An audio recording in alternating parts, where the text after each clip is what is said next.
La nécessité d'une réforme de l'ONU.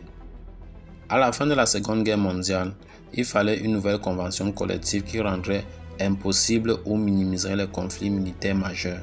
Le résultat logique d'un tel accord a été l'émergence des Nations Unies, ou de l'ONU en abrégé. La Charte des Nations Unies est signée en juin 1945 et fixe 4 objectifs principaux. 1. Le maintien de la paix sur la planète. 2. Développement des relations amicales entre les pays. 3. Action commune pour améliorer les conditions de vie des pauvres, lutter contre la faim et la maladie, éradiquer l'analphabétisme et promouvoir le respect des droits de liberté. 4. Aider les pays à atteindre ces objectifs. La Charte des Nations Unies est un instrument de droit international et les pays membres de l'ONU sont liés par elle.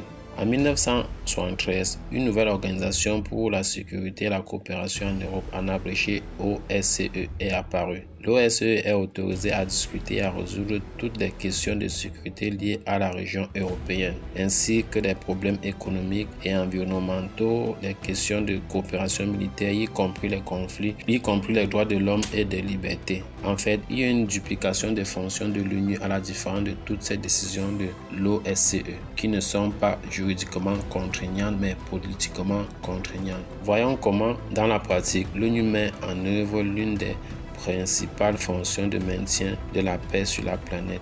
Elle est principalement assurée par les opérations de maintien de la paix, c'est-à-dire l'introduction d'un contingent de maintien de la paix dans les territoires couverts par des conflits militaires. Depuis 1948, les casques bleus de l'ONU ont pris part à plus de 70 opérations dans le monde. Mais loin de tous ces conflits armés, sont devenus l'objectif d'activités de maintien de la paix. Ainsi, l'ONU n'a pas délégué de conflits de maintien de la paix en Haut-Karabakh, à l'Abkhazie, à l'Odésie du Sud, en Tchétchénie et en Ukraine. Ces conflits sont unis par le fait que les forces de l'armée de la Fédération de Russie y ont participé officiellement ou sous couvert de casques bleus.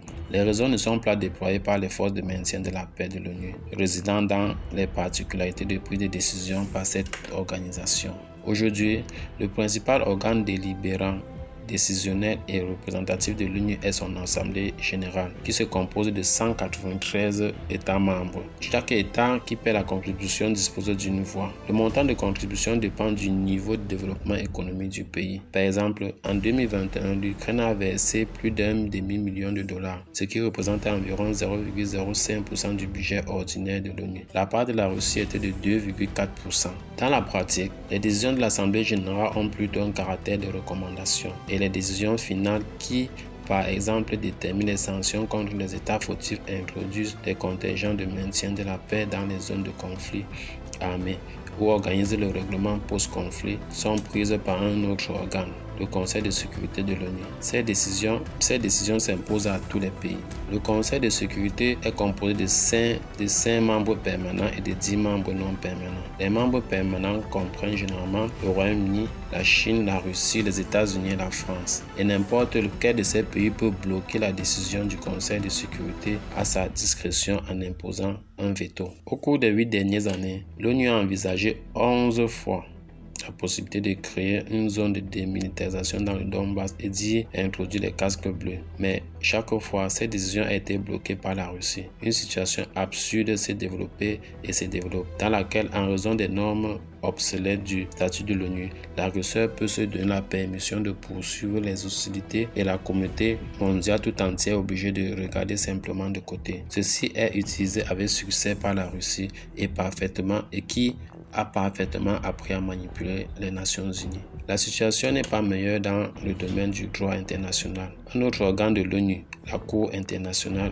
de justice de la Haye, n'a pas encore terminé son examen sur le cas du vol MH17 de Malaysia Airlines et ne le fera probablement pas avant 2023. Bien que l'avion ait été abattu il y a 8 ans, c'est trop long. Pendant ce temps, de nombreux témoins et suspects sont morts ou ont été physiquement détruits. Une telle rapidité de prise de décision dépasse le bon sens et le verdict lui-même a perdu sa pertinence maintenant. Depuis 1945, le monde entier a sérieusement changé. Il est alors difficile d'imaginer qu'un pays de la coalition anti-Iran déclencherait une guerre en Europe. Mais maintenant, c'est une réalité.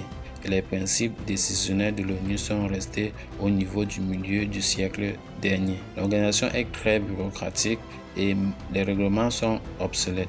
Dans la forme actuelle, l'ONU a cessé de résoudre ses tâches premières de maintien de la paix sur la planète et ses activités ne font plus mal que du bien. Cela nécessite une réforme immédiate ou la création d'une nouvelle organisation plus efficace qui répondra aux buts et objectifs du nouveau monde.